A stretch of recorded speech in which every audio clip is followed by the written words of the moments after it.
সমাজের ভিতরে দেশের ভিতরে তোমাদের মধ্যে অসংখ্য বাঁকা পথ আছে, বক্র পথ আছে, পিচ্ছিল পথ আছে।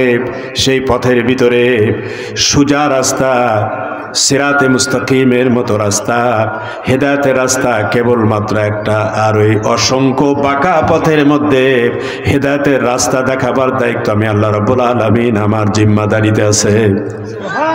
আল্লাহ পাক বলছেন তিনি চাইলে সবাইকে তোমাদের হেদায়েতের আওতায় আনতে পারতেন। এটি আল্লাহ পাকের ইখতিয়ার, আল্লাহ পাকের ইচ্ছা। তিনি চাইলে সবাইকে হেদায়েত দিতে পারতেন। হেদায়েতের মালিকানা আল্লাহ পাক। দুনিয়ায় সাধারণ মানুষ তো ধরে যাক, আল্লাহ পাক তার নবীদের পর্যন্ত তাদের হাতে দেন নাই, দিয়েছেন। আল্লাহ পাক হেদায়েতের এই চাবিকাঠি, হেদায়েতের এই ইখতিয়ার, অধিকার, এই ক্ষমতাটা আল্লাহ পাক এমনকি নবীদের পর্যন্ত তাদের হাতে আল্লাহ দেননি। হেদায়েতের চাবিকাঠি কার হাতে? জোরে বলেন কার হাতে? হেদায়েত আল্লাহ পাক রেখেছেন তার নিজের কাছে। এই অ্যাবসলিউট পাওয়ার, অ্যাবসলিউট অধিকার, এই নিরঙ্কুশ ক্ষমতা আল্লাহ পাক তার নিজের কাছে রেখেছেন। হেদায়েত অর্থাৎ তার রবকে চেনা, তার রাস্তা কোনটা চেনা, তার ডেস্টিনেশন অর্থাৎ তার চূড়ান্ত গন্তব্য কোনটা, এটি জানবার বুঝবার যে মানসিকতা, এটি হচ্ছে হেদায়েত। সেই হেদায়েতটা এমনি এমনি আসবে না, হেদায়েতটা আবার চাইতে হবে। কিভাবে চাইতে হবে আল্লাহ রাব্বুল আলামিন সেটাও শিখাচ্ছেন। আমরা যে সূরাটা প্রতি রাকাত নামাজে আমরা তেলাওয়াত করি, আল্লাহ রাব্বুল আলামিন সেই সূরার ভিতরে দুনিয়ার সমস্ত বান্দা বান্দীদেরকে আল্লাহ পাক শিখাচ্ছেন। আল্লাহ বললেন, ও বান্দা বান্দিরা, তোমরা যখন নামাজে দাঁড়ায় যাও, তোমরা আমার কাছে হেদায়েত চাও।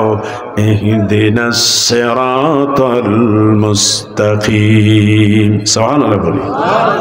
সূরা ফাতিহা, হাদিস শরীফে আছে, লা সালাতা ইল্লা বিফাতিহাতিল কিতাব। সূরা ফাতিহা ছাড়া নামাজ হবে? নামাজ হবে না।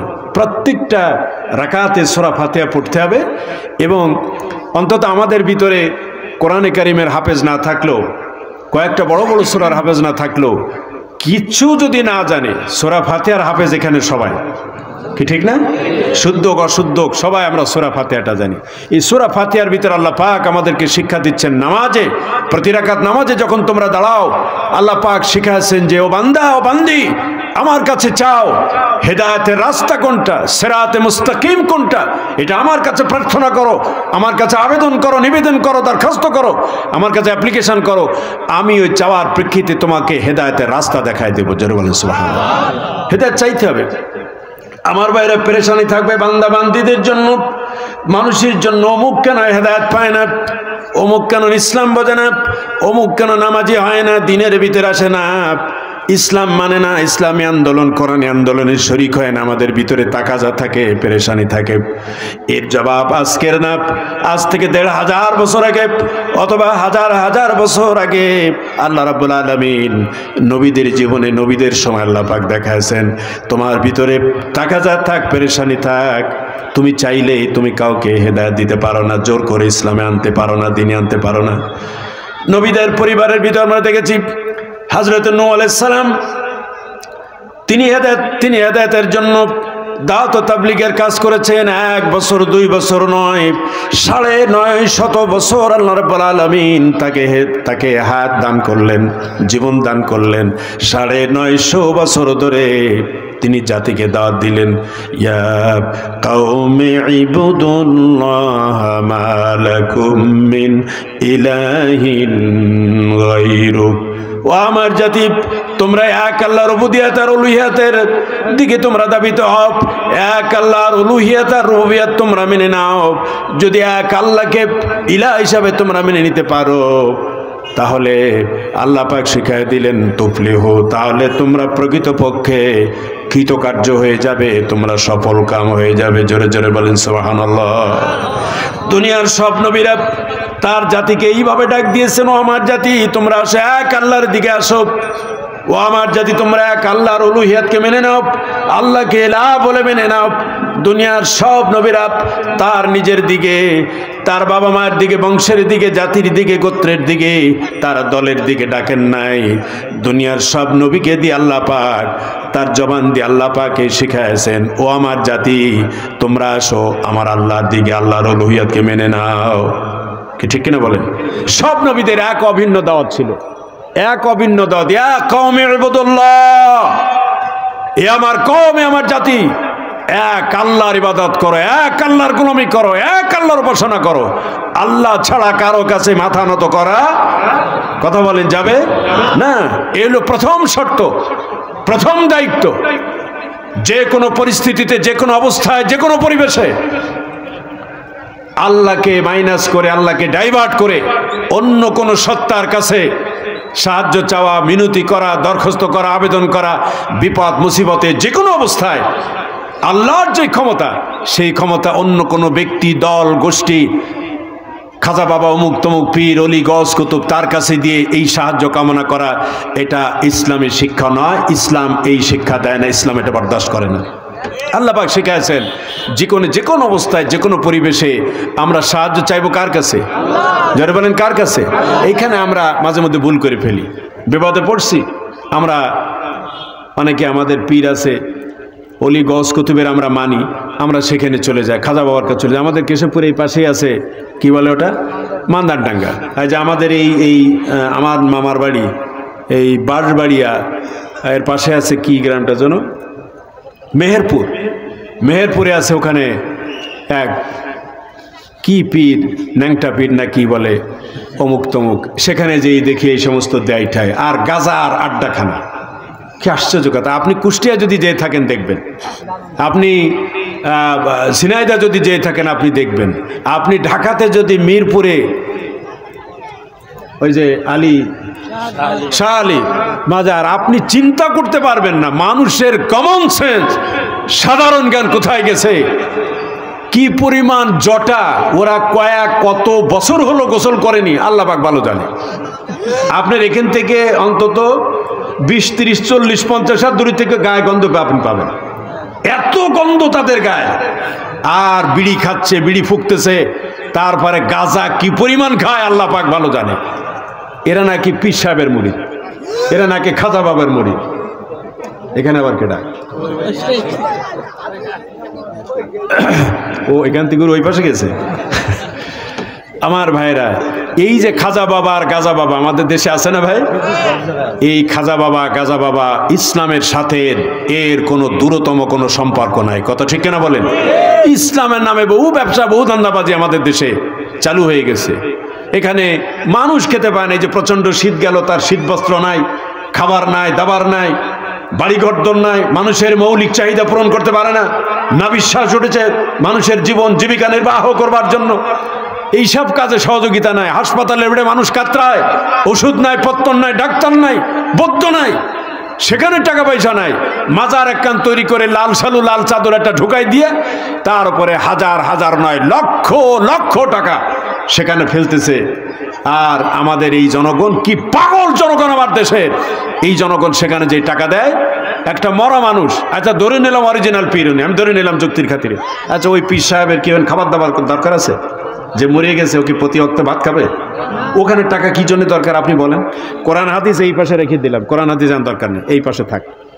আপনার সাধারণ জ্ঞানে বলেন, এই যে আল্লাহ ব্রেন দিয়েছে এখানে একটা কমন সেন্স বলে, সাধারণ জ্ঞান, এই জেনারেল নলেজ দিয়ে বলেন, যে লোকটা মরে গেল ওর কি প্রত্যেক বছর গামছা কেনা দরকার, লুঙ্গি কেনা দরকার, চাদর কেনা দরকার, এরকম কিছু আছে নাকি? আর ভাত খাত খাওয়া দরকার, ওষুধপত্র কেনা দরকার, মশারি কেনা দরকার। কোন কারণে কবরে টাকা দিতে হবে? কোন কারণে? কি প্রয়োজনে? আর এদেশের মানুষ আর এই পুরুষরা যাও বা কিছুটা, আমার ওই যে মা বোনরা বসে আছে, কি এক আজীব, এই মা বোনরা আবেগে এত আপ্লুত হয়ে যায়, পাগল পাড়া হয়ে যায়, সাথে সাথে মানত করে ফেলে। আমরা ছোটখাটো হুজুর প্রায় মশলা মশাইল আসে, হুজুর এই মানত করেছি, ওই কি কি কি বললাম আগে, মান্দারডাঙ্গায় মানত করেছি। আচ্ছা কেন তুমি মান্দারডাঙ্গায় মানত করেছি? মান্দারডাঙ্গায় মানত করার কথা কে বলেছে তোমাকে? কেন মানত করতে হবে? তোমার বাচ্চা মানে আল্লাহকে বলো, বাচ্চা দেওয়ার মালিককে। ওই খাজা বাবার ওই কি মান্দারডাঙ্গার বাবা, ওর 14 গোষ্ঠী বেটিয়েও যদি খাওয়ানো হয় আর আল্লাহর যদি সিদ্ধান্ত না থাকে, ও সন্তান দিতে পারবে? সন্তান দেওয়ার মালিক আল্লাহ রাব্বুল আলামিন। আমি কদিন আগে আপনাদের কাছ থেকে ওই মাহফিল ছিল আমাদের মুফতি হাসানের, তোমার মাহফিল ছিল না? ওই মাহফিলে আমি দোয়া নিয়ে গেছিলাম। আমি জীবনের প্রথম ওমরা করে আসলাম। আমি দেখে আসলাম আল্লাহ রাসূল সাল্লাল্লাহু আলাইহি ওয়াসাল্লামের ব্যাপারে সারা জীবন এই কয় বছরে কোরআন হাদিস একটু একটু পড়ার চেষ্টা করেছি। সারা জীবন যা পড়েছি, কিতাবে পড়েছি, প্র্যাকটিক্যালে তার নিজ চোখে দেখে আসলাম। তাও রওজা আতাহার, সোনার মদিনা সারা জীবন বলেছি। চোখে যখন দেখলাম আবেগ ধরে রাখতে পারলাম না। আমি 4 বার সুযোগ পেয়েছি তার রওজার পাশে সালাম দেওয়ার। আর জান্নাতুম মির রিয়াজিল জান্নাহ, আল্লাহ রাসূল সাল্লাল্লাহু আলাইহি ওয়াসাল্লামের রওজা আতাহারের পাশে আর মেম্বারের মধ্যবর্তী একটি জায়গা আছে। এই পৃথিবীর ভিতরে ওই একটি মাত্র জায়গা, আল্লাহ রাসূল বলেছেন এটি হচ্ছে জান্নাতের মাটি। সেই জান্নাতের মাটিতে ওখানে 2 রাকাত নামাজ পড়ার সুযোগ দেওয়া হয়।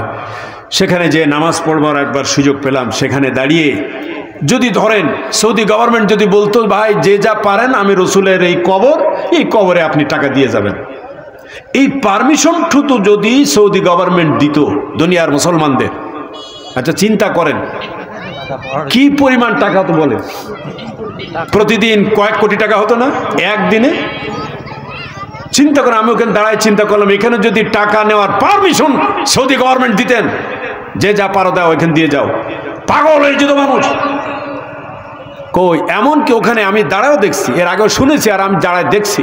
ওখানে যেই তো প্রথম যখন দেখলাম রসুলের রওজ, আমি দেখতেছি এই ফুটার ভিতরেই হচ্ছে রসুল। আমার রসুল এখানে শুয়ে আছেন। সারা জীবন আবেগে কান্নাকাটি করেছি, তার জন্য মহব্বত রেখেছি। আর আজকে তার সামনে আমরা সারা জীবন দোয়াই বলেছি, আজকেও বলবো যে আমাদের এই সবটুকু সোনার মদিনায়, নবীজি রওজা আতাহারের সোনার মদিনায় পৌঁছে দাও। এভাবে হুজুররা দোয়া করে না? আমরা বলি পৌঁছে দাও, তাহলে এখান থেকে পৌঁছে দেবে কয়েক হাজার মাইল দূরে, আর আমি তার সামনে দাঁড়িয়ে আছি। আবেগটা কি হয়, মহব্বতটা কি হয়! সেখানে দাঁড়িয়ে কিছু কিছু লোক আবেগ ঠেকাতে পারে না, কান্নাকাটি করে। ওই যে একটা প্লার আছে, একটা ছোট্ট একটা প্রাচীর করা, ওই প্রাচীরে হাত দেয়, চুমু খায়, ওখানে টানতে যায়, কত কি পাগল হয়ে যায়। ওখানে নিজেকে কন্ট্রোল করা যায় না, আবেগ। তখন ওখানে সৌদি পুলিশ আছে, একজন রাহাবার আছে, সৌদি পুলিশ সাথে সাথে এরকম ধরে ওখান থেকে জোর করে ঘাট ধরে বের করে দেয়। ওখানে কান্নাকাটি করার জায়গা না, ওখানে হাত তুলে মোনাজাত করার জায়গা না। আল্লাহ রসুলের কাছেও চাইতে নিষেধ করেছেন। কি কথা ঠিক না বলেন? আল্লাহ রসুলের মতো মানুষ, মহামানব, সাইয়্যিদুল মুরসালিন, তার রওজার সামনে, কবরের সামনেও চাওয়া যাবে না। চাইতে হবে কোথায়? কথা বলেন কোথায়? ওই জায়গা দেখায় দে, ওখান থেকে দক্ষিণ দিকে আছে মক্কা শরীফ, বলো ওই দিক হারাম শরীফে যাও, আল্লাহর ঘরে যাও। ওখানে যে হাত পাতো, ওখানে যে তোমার যত মনের চাওয়া পাওয়া আছে, যত আবেদন আছে, নিবেদন আছে, সব আল্লাহর কাছে বলো। মসজিদে হারামের ভেতরে যাও, সেখানে চাও, আল্লাহ রসুলের কাছে চাওয়া যাবে না। আল্লাহ রসুলের কাছে চাওয়ার পারমিশন যদি না থাকে, তুমি কে গো বাবা? তুমি কে? তোমার কাছে চাইতে হবে? তোমার কি ক্ষমতা আছে তুমি দেবা? আমার ভাইরা, এর থেকে যেন আল্লাহ আমাদেরকে হেফাজত করেন। জোরে বলেন আমিন। মা বোনদের বলবো, আল্লাহর হস্তে দয়া করে আপনারা এই কাজটা করবেন না। আপনার ছেলের বিপদ, মেয়ের অসুখ হয়েছে, ছেলের বিয়ে হয় না, লেখাপড়া হয় না, জমি কেনার সমস্যা, বাড়ির সমস্যা, বালা মুসিবত, বিপদ আপদ যা হচ্ছে, এসব আল্লাহর পক্ষ থেকে আসে। খাইরিহি ওয়া শাররিহি মিনাল্লাহ তাআলা। আল্লাহ পাক দেন আপনাকে পরীক্ষা করবার জন্য। যে কোনো অবস্থায় আপনি আল্লাহর কাছে চাইবেন, আল্লাহর কাছে বলবেন। আপনার যে ঘরটা আছে, ওই ঘরে বসেন, ছোট্ট কুড়েঘর, ওখানে বসেন, গভীর রাত উজু করে তাহাজ্জুদের নামাজে বসে যান, দোহাত তুলে আপনি মিনতি করে আপনার কলিজা নিংড়ানো যত আবেদন আছে, মনের ভাষা আছে, এই মনের ভাষা আল্লাহকে বলেন। আল্লাহ পাক শোনেন, আল্লাহ পাক তার জবাব দেন। জোরে বলেন সুবহানাল্লাহ। আল্লাহ অবশ্যই দিবেন, অবশ্যই দিবেন। দুনিয়ার কোনো মানুষের কাছে চাইবেন না, এটা শিরক। সমস্ত আমল নষ্ট হয়ে যাবে, ব্যর্থ হয়ে যাবে, কোনো আমল গ্রহণযোগ্য হবে না। আমাদের বড় বড় এই যে খান জাহান আলীর মাজার, কি বলে শাহ জালালের মাজার, আমি কলেজ থেকে কয়েক বছর আগে গেলাম, এখানেও গেলাম। কি আবার ওখানে সিন্ডিকেট আছে, দালাল সিন্ডিকেট আছে। ওখানে যে এর বিরুদ্ধে কথা বলে আপনার মায়েরও খেতে হবে, লক্ষ লক্ষ টাকা কামাই হয়। এই অবস্থা থেকে আমার জাতিকে বাঁচাতে হবে। আপনি মুহূর্তের ভিতরে ঠিক আছে, আল্লাহ কবুল করবে। জি, মুহূর্তের ভিতরে আপনার সারা জীবনের অর্জিত যত আমল আছে, সমস্ত আমল আল্লাহ রাব্বুল আলামিন মুহূর্তের ভিতরে ডিলিট করে দেবেন, ব্যর্থ করে দেবেন। কি পারেন না ভাই? এমনকি আল্লাহ রাব্বুল আলামিন তার রাসূলের সাথে সামান্যতম বেয়াদবি হয়, এই কাজও যদি কোনো ব্যক্তি করে, এই আয়াতটা সোনার অক্ষরে আল্লাহ রসুলের রওজার সামনে লেখা আছে, ইয়া আইয়ুহাল্লাযীনা আমানু লা তারফাউ আসওয়াতাকুম ফাওকা সাওতিন নবী ওয়া লা তাজহারু লাহু বিল কাওল কাজাহরি বা'দিকুম লিবা'দ আন তাহবাতা আমালুকুম ওয়া আনতুম লা তাশউরুন। জোরে বলেন সুবহানাল্লাহ। আল্লাহ রাব্বুল আলামিন বলেন, ও ঈমানদারেরা, ও মুমিনেরা, খবরদার খবরদার, আমার নবীর সামনে তোমরা উঁচু স্বরে উঁচু গলায় দারাজ কণ্ঠে খবরদার খবরদার কথা বলো না। লা তারফাউ আসওয়াতাকুম ফাওকা সাওতিন নবী, খবরদার খবরদার, তোমার কণ্ঠ, তোমার গলার আওয়াজ যেন আমার নবীর গলার আওয়াজের উপরে যেন চলে না যায়। যদি চলে যায় কি হবে? আল্লাহ রাব্বুল আলামিন বলছেন, কাজাহারি বা'দিকুম লিবা'দিন, তোমরা একজন আর একজনের সাথে যেমন করে কথা বলো, এক বন্ধু আর এক বন্ধুর সাথে যেই ভাষায় যেই ভলিউমে কথা বলে, যে আওয়াজে কথা বলে, এইভাবে যদি কথা বলো, ঠিক ওই রেসে ওই আওয়াজে ওই ভলিউমে যদি আল্লাহর নবীর সাথে কথা বলো, আনতাহবাতা আমালুকুম, তোমার যাবতীয় আমল ইতিমধ্যে যা করেছো সব আমল মুহূর্তের ভিতরে নষ্ট করে দেওয়া হবে। যত আমল আছে, যত আমলে সালে আছে, সমস্ত সৎকর্ম ভালো কর্ম আল্লাহ পাক বলছেন মুহূর্তের ভিতরে আমি নষ্ট করে দেব, ডিলিট করে দেব। এই যে মোবাইল আছে, মোবাইলের ভিতরে একটা ডিলিট ফাংশন আছে, আছে না ভাই? ইয়াং ছেলেরা জানে ডিলিট ফাংশন। বুঝতে পারছে, মাঝে আমার এই ঘটনা করছে, আমার যত ছবি টবি যা ছিল বুঝতে পারেনি, ঢুকে গেছে, এক জায়গায় চাপ মারেছে, সব ডিলিট হয়ে গেছে। এখন ডিলিট একবার হয়ে গেল, অল ডিলিট ফাংশন একটা ফাংশন আছে। এখন ওখান যেয়ে যদি আপনি বোঝেন অথবা না বোঝেন, আপনি টিপ মেরেছেন, এখন সব ডিলিট হয়ে গেল। ডিলিট হওয়ার পরে এইবার আপনি কান্নাকাটি করতেছেন যে, ও মোবাইল ভাই, আমি তো না বুঝে এই কাম করে ফেলেছি, ফিরাই দাও। ফিরাই দেবে? ফিরিয়ে এসো, তুমি ফেরবে? আপনি বুঝে করেন না বুঝে করেন, সব শেষ। আল্লাহ রাসূল সাল্লাল্লাহু আলাইহি ওয়াসাল্লামের সামনে, তার সামনে এরকম সামান্য বেয়াদবিমূলক কথা আপনি যদি বলেন, আপনার জীবনে যত ভালো কাজ করেছেন, নামাজ, রোজা, হজ, যাকাত, দান, সদকা, খেদমত, মা বাবার খেদমত, আত্মীয়র হক আদায় করা, প্রতিবেশীর হক আদায় করা, যত ভালো কাজ আছে, মসজিদ মাদ্রাসা করেছেন, দান দন করেছেন, যা করেছেন পাহাড় সমান আপনি ভালো কাজ করেছেন। এই সমস্ত আমলগুলো আল্লাহ বলছেন ফুৎকারে উড়ায় দেওয়ার মুহূর্তের ব্যাপার, এক সেকেন্ড নয়, ফিউ সেকেন্ডের মধ্যে আমার নবীর সাথে বেয়াদবি করবার কারণে তোমার সমস্ত আমল আমি ডিলিট করে দেব। জোরে বলেন সুবহানাল্লাহ। সেই পাওয়ারফুল নবী, এত বড় মর্যাদা সম্পন্ন নবী, এত বড় পাওয়ারফুল নবী, যার সাথে সামান্য বেয়াদবি করলে তোমার সমস্ত আমল আল্লাহ পাক নষ্ট করে দিবেন, সেই নবী পর্যন্ত তার কাছেও চাইতে আল্লাহ পাক নিষেধ করেছেন। তিনিও এর অথরিটি না, তিনিও কিছু দিতে পারবেন না। দিতে পারার মালিক কে? জোরে বলেন কে? একমাত্র অথরিটি, একমাত্র ক্ষমতা, একমাত্র কর্তৃত্ব। ভালোও করতে পারেন, মন্দ করতে পারেন কেবলমাত্র আল্লাহ রাব্বুল আলামিন। এই জায়গাটায় আমরা মাঝে মধ্যে ভুল করি। আমরা কোনো ব্যক্তিকে খুব বড় বানাই, আমাদের গ্রামে মোড়ল মাতব্বর তাদেরকে অনেক বড় বানায়, আমাদের পীর মুর্শিদদেরকে বড় বানাই। আমরা আমাদের কিছু আদর্শিক রাজনৈতিক নেতা নেত্রী আছে, তাদেরকে বড় বানাতে বানাতে হিমালয়ের উপরে তুলে ফেলি। সেখানে এমন পর্যায়ে নিয়ে যায়, আমার আল্লাহর অবস্থান কোথায়, রসুলের অবস্থান কোথায় তাও ভুলে যায়। আমার মুরব্বী, আমার লিডার, আমার বস, আমার নেতা নেত্রী যা বলবে ওডি ফাইনাল, ওর বাইরে আর কোনো চিন্তা করার সুযোগ নেই। কি আছে না ভাই? কথা বলেন, আছে কিনা? আমার ভাইরা, এইসব চিন্তা, ভুল চিন্তা, এগুলোর থেকে পরহেজ করতে হবে, বেরিয়ে আসতে হবে। ইসলামী চূড়ান্ত সিদ্ধান্ত দেবে, তোমার দিন, তোমার শরিয়া, তোমার জীবনে চলার পথে চূড়ান্ত সিদ্ধান্ত দেওয়ার মালিক তোমার ওই যে আশেপাশে বড় ভাই, লিডার, মোড়ল, মাতবার, নেতা নেত্রী, 4 পয়সা মূল্য নাই। যদি তাদের সিদ্ধান্ত, তাদের কথা কোরআনের সাথে সাংঘর্ষিক হয়, 1 পয়সার মূল্য তাদের সিদ্ধান্তের মূল্য থাকবে না। সিদ্ধান্ত হবে কেবলমাত্র আল্লাহ এবং আল্লাহ রসুলের। এই বিষয়টা আমাদের মাথায় রাখতে হবে। আমার ভাইরা বলতেছিলাম, তাহলে হেদায়েত দিবেন আল্লাহ রাব্বুল আলামিন। হেদায়েতের এই মালিকানা আল্লাহ রাব্বুল আলামিন তারা তো পাওয়ারফুল নবী, পাওয়ারফুল রাসূল তাদের হাতেও দেন নাই।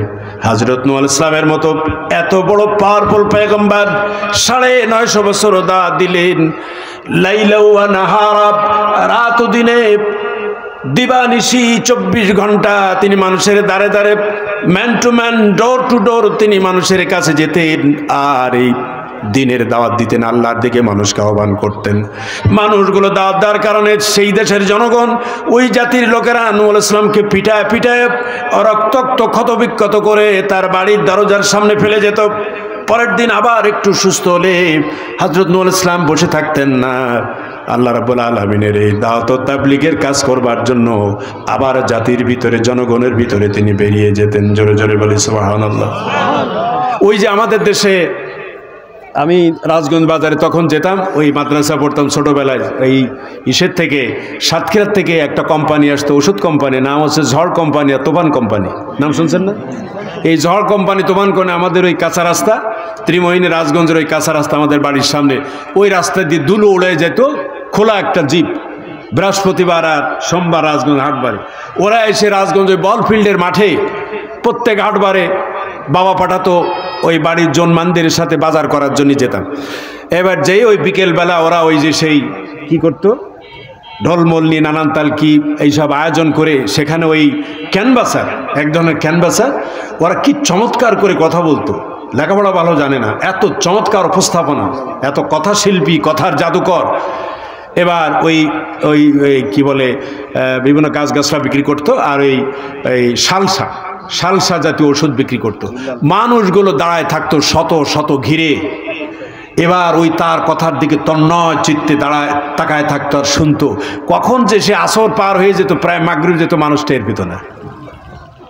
এরকম ছিল না ভাই? এরকম ছিল আগে। এরকম আমার ভাইরা রাসূলের ওই রকম ওই যে ক্যানভাসারদের মতো করে, ওই রকম করে তারা তাদের কোম্পানির ওই মাল বিক্রি করবার জন্য দেখবেন বাসের ভিতরে শ্রীপুরি ট্যাবলেট বিক্রি করে ঢাকায় যারা গেছে, লেখা জানে না, পড়া জানে, তার কথা কি, তার আওয়াজ কি, তার কথা বলার স্টাইল কি। মানুষগুলো বড় বড় ডক্টর ডিগ্রিধারী প্রফেসর, বড় বড় নেতা, তারা অবাক হয়ে যেত এবং তার কাছ থেকে অবশেষে কিনতে বাধ্য হতো, তার কথার জাদুতে পড়ে। দিনের দায়ী যারা হবে তাদেরকে এই ধরনের যোগ্যতা অর্জন করতে হবে। জোরে বলেন সুবহানাল্লাহ। হযরত নূহ আলাইহিস সালাম আল্লাহর পক্ষ থেকে বাছাইকৃত মানুষ, পয়গম্বর, তিনি আবার চলে যেতেন আল্লাহর পক্ষ থেকে এই দাওয়াত দেওয়ার জন্য। মার খেত, আবার পরের দিন জাতির কাছে, জনগণের কাছে চলে যেতেন, ওই দাওয়াত তিনি পেশ করতেন। এই দাওয়াত দিতে দিতে কিছু লোক মাত্র তৈরি হলো, মাত্র 40 জন। কতজন? 40 জন লোক তৈরি হয়ে গেল, আর বাকি সব জাতি তাকে মানল না। সেই নূহ আলাইহিস সালামের সেই কিস্তি, সেই নৌকা, তারপর সে প্লাবন, বিরাট ঘটনা কোরআনে কারিমে আছে, অত লম্বা কাহিনী বলা যাবে না। সেই হেদায়েতের মালিক যে উনি নন, এটা বোঝাবার জন্য আমি বলতে চাই, হযরত নূহ আলাইহিস সালামের মতো মানুষ শত শত বছর দাওয়াত দেওয়ার পরও জাতির লোকেদের ভেতরে এই 40 জন লোক তার দাওয়াত কবুল করলো, নৌকায় উঠলো, কিন্তু তার পরিবারের ভেতরে 2 জন মানুষ ইসলাম কবুল করে নাই। কি ছিল না ভাই? কে বলেন তো? একজন হচ্ছে তার ছেলে, আর একজন তার স্ত্রী। তার বড় সন্তান, বড় ছেলে আর তার স্ত্রী। চিন্তা করতে পারেন, আপনি চিন্তা করতে পারেন, একজন পয়গম্বর, জলিলুল কদর পয়গম্বর, তার স্ত্রী, যার গর্ভে 2 জনের মেলামেশার মাধ্যমে, দাম্পত্য এই সম্পর্কের, মধুময় সম্পর্কের মাধ্যমে এতগুলো সন্তান জন্ম দিল, সেই স্ত্রী পর্যন্ত নূহ আলাইহিস সালামের প্রতি ঈমান আনে নাই, ইসলাম কবুল করে নাই। আচ্ছা, নূহ আলাইহিস সালামের কাছে যদি হেদায়েত থাকতো, তাহলে কি উনি হেদায়েতের বাইরে যেতেন? অবশ্যই তিনি দ্বীন গ্রহণ করতেন, কালেমা গ্রহণ করতেন। এমনকি পাহাড়ের যখন প্লাবন শুরু হয়ে গেল, প্রচন্ড প্লাবনে নৌকা উঠতে উঠতে পাহাড়ের শ্রান্ত সীমা যখন পার হয়ে যায়, ছেলেগুলি নিয়ে যখন তিনি, বাকি ছেলেগুলি নিয়ে, পরিবার নিয়ে নৌকার ভিতরে উঠে গেছেন, ছেলেকে ডাকতেছেন পিতৃস্নেহ, ও আমার ছেলে, ইয়া বুনাইয়ার কাম্মানা, ও আমার ছেলে, তুমি আমার দিকে আসো, তুমি আমার নৌকায় আসো। ছেলে বলতেছে না, আমি যাব না। তার বড় ছেলে সে বলতেছে আমি যাব না। নূহ আলাইহিস সালাম বুঝতে পারছেন আল্লাহর পক্ষ থেকে বাছাইকৃত রাসূল, কিছুক্ষণ পরে আমার ছেলে তো শেষ হয়ে যাবে, ধ্বংস হয়ে যাবে, তার জীবন ক্ষতিগ্রস্ত হয়ে যাবে। হযরত নূহ আলাইহিস সালাম তাকে আবারও সতর্ক করছেন, আমার ছেলে তুমি চলে আসো, নৌকায় ওঠো, তুমি বাঁচতে পারবে না। ছেলে বলতেছে আমি পাহাড়ের উপরে উঠে যাব, এই বন্যা আমাকে ক্ষতি করতে পারবে না। এই বলতে বলতে ছেলে এবং পিতার ভিতরে কথোপকথন হচ্ছে, ডায়ালগ হচ্ছে। এর ভিতরে হঠাৎ করে প্রচন্ড তুফানের এক বাড়ি এসে নূহ আলাইহিস সালামের চোখের সামনে তার ছেলেকে সাগরের ভিতরে ডোবায় দিল। আমার ভাইয়েরা, নূহ আলাইহিস সালামের ছেলে যদি সেই দিন নূহ আলাইহিস সালামের কাছে হেদায়েত থাকতো, হেদায়েতের চাবিকাঠি থাকতো, তাহলে আমরা মনে করতে পারি নূহ আলাইহিস সালামের ছেলে হেদায়েত থেকে তিনি বঞ্চিত থাকতেন না, অবশ্যই তিনি কালেমা গ্রহণ করে মুসলমান হয়ে যেতেন। কি ঠিক না ভাই? কিন্তু হেদায়েত নবীদের কাছেও নেই, এই জন্য তার পরিবারের সদস্যরা পর্যন্ত মাপ পায় নাই। হেদায়েতের মালিক কে বলেন? জোরে বলেন কে? আমার ভাইয়েরা, এইভাবে করে আল্লাহর নবী বিশ্বনবী মুহাম্মদুর রাসূলুল্লাহ সাল্লাল্লাহু আলাইহি ওয়াসাল্লামের সবচাইতে সহযোগিতা করেছেন তার চাচা আবু তালিব। আল্লাহর হাবিব কত পেরেশান ছিলেন, তার চাচার জন্য পাগল পারা ছিলেন, বারবার তার কাছে আবেদন করেছেন, চাচাজি আপনি একটু বারের জন্য আপনি ঘোষণা করেন, আমার কানে কানে একটু শোনায় দেন যে আপনি আমার কালেমার প্রতি স্বীকৃতি দিয়েছেন, আমার কালেমা গ্রহণ করেছেন, আপনি ইসলামে দীক্ষা গ্রহণ করেছেন। ও চাচাজি আপনি একটু আমাকে শোনায় দেন, সাক্ষী করি বলেন। চাচা শেষ পর্যন্ত সেটা গ্রহণ করেন নাই। আল্লাহ রাব্বুল আলামিন শোনায় দিলেন, ইন্নাকা লান তাহদি মান আহবাবতা, ও নবী আপনি পেরেশানি হবেন না, আপনি যাকে ভালোবাসেন, আপনি যাকে পছন্দ করেন, আপনি যেটা চান চাইলে হবে না, আমার অনুমোদন না থাকলে পরে কেউ হেদায়েত লাভে ধন্য হবে না। ঠিক কিনা বলেন? আবু তালেবের মতো মানুষ সেদিন হেদায়েত পায়নি, অথচ রাসূল কারীম সাল্লাল্লাহু আলাইহি ওয়াসাল্লামকে যারা সহযোগিতা করেছে, ইসলামে যারা সহযোগিতা করেছে, আল্লাহর এই নবীর দ্বীন আন্দোলনে যারা সহযোগিতা করেছে, তার ভিতরে সবচেয়ে বেশি সহযোগিতা করেছেন রাসূল কারীম সাল্লাল্লাহু আলাইহি ওয়াসাল্লামের এই চাচা আবু তালিব।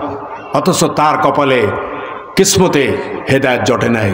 এই জন্য হেদায়েত নবীদের কাছ পর্যন্ত আল্লাহ পাক রাখেন নাই। প্রিয় ভাইরা, এরকম একটা অবস্থায় আমরা যদি হেদায়েত কামনা না করি, সিরাতে মুস্তাকিমের পথে চলার চেষ্টা না করি, আমরা যদি না চাই, এই হেদায়েতটা কিন্তু আমাদের কাছেও না আসতে পারে। আমাদের অনেক পরিবার আছে, আমাদের অনেকে বলে অমুক বড় হুজুরের ছেলে, বড় হুজুরের মেয়ে এসে নামাজ পড়ে না, অনেক বড় হুজুরের ছেলে, বড় হুজুরের মেয়ে সে এরকম ইসলামের পথে নেই, অমুকের পথে নেই, তমুকের পথে নেই, আমাদের এরকম অনেক সমালোচনা করে।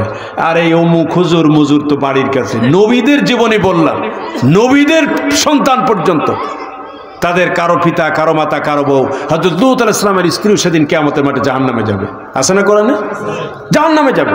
একজন নবীর স্ত্রী সরাসরি জাহান্নামে চলে যাবে। কোরআন বলছে সূরা তারিমের ভিতর আল্লাহ পাক বলছেন, ফাখানাতাহুমা ফালাম ইয়াকুনি আনহুমা মিনাল্লাহি শাইয়া, তারা দুইজন খেয়ানত করেছে, তাদেরকে কোনো ক্রমেই কেউ তাদেরকে বাঁচাতে পারবে না, তারা সরাসরি আল্লাহর জাহান্নামে চলে যাবে। প্রিয় বন্ধুগণ, প্রিয় বন্ধুগণ, এই অবস্থায় হযরত ইব্রাহিম আলাইহিস সালাম, তার পিতা, তাকে জান্নাতে নিতে পারবে? তার কিন্তু হেদায়েত কপালে ছিল না, হেদায়েত নসিব হয়নি, তার হেদায়েত কপালে কিসমতে জোটে নাই। সুতরাং হেদায়েত পাওয়ার জন্য আমাদের চেষ্টা থাকতে হবে, তাকাজা থাকতে হবে। হেদায়েত পাওয়ার জন্য আমাদের ইসলামের পথে আসতে হবে, কষ্ট করতে হবে। তাহলে আল্লাহ পাক আপনার আমার জন্য হেদায়েতের বরাদ্দ দিবেন। আমরা এই যে অন্য যে কোনো ক্ষেত্রে দেখেন, আপনি এখন উন্নয়নের জন্য বলে যে আপনি এই এলাকার রাস্তা চান, এই ঈদগার জন্য আপনি মাটি ভরাটের কাজ চান, মসজিদের জন্য উন্নয়নের জন্য কাজ চান, মেম্বার, চেয়ারম্যান, এমপি, এদের কাছে আমরা চাই না ভাই? কথা বলেন, আবেদন করতে হয়। তা আবেদন না করলে এই যে আমাদের এখন উপজেলা পরিষদে, ইউনিয়ন পরিষদে চলতেছে, সামনে রমজান, এরপরে ঈদুল আজহা, এরপরে দুম্বার গোশত দেবে, আরও কত কি আছে, খেজুর আছে, বহু বাজেট আছে। আমাদের টিয়ার কাবিখা, অমুক তমুক, চাল মাল, গম মাম অনেক কিছু দেয় না ইউনিয়ন পরিষদ, উপজেলা পরিষদ, বহু কিছু আছে আপনাদের জন্য, মাশাআল্লাহ বহু কিছু আপনাদের জন্য আছে। কিন্তু মাঝখানে আবার কিছু পোকা আছে, আছে না? কথা বলেন না কেন? এই পোকারা মাশাআল্লাহ মাঝে মধ্যে আবার খেয়ে ফেলে। এই পোকাদের হাত থেকে আপনাদের সতর্ক থাকতে হবে। এই পোকারা থাকলে পরে কিন্তু ভবিষ্যতে সমস্যা আছে। এই পোকাদের হাত থেকে জাতিকে বাঁচাতে হবে, নিজেরা বাঁচতে হবে। প্রিয় ভাইরা, এই যে বরাদ্দ, এই বরাদ্দ আপনি না চাইলে পরে আপনার কাছে কেউ একেবারে বাড়ি এসে আপনার গাড়ির উপর কেউ কিন্তু ফেলে দেবে না। এমনকি বলা হয় যে মার কাছে দুধ না চাইলেও নাকি মা দেয় না। তা মা যদি তার সন্তানকে দুধ না চাইলেও দুধ না দেয়, তা আপনার এগুলো তো চাইতে হবে। এজন্য হেদায়েতের জন্য আল্লাহর কাছে আবেদন করতে হবে, প্রার্থনা করতে হবে, দাবি করতে হবে, না হলে আল্লাহ পাক হেদায়েত দিবেন না। হেদায়েত দেওয়ার জন্য আল্লাহ বসে আছেন, কিন্তু আপনার কোনো চাওয়া নেই, কোনো আবেদন নেই, রিয়াকশন নেই, চাওয়া পাওয়া নেই। এই জন্য আমাদের কাছে দ্বীনের পথে থাকবার জন্য, চলবার জন্য আমাদের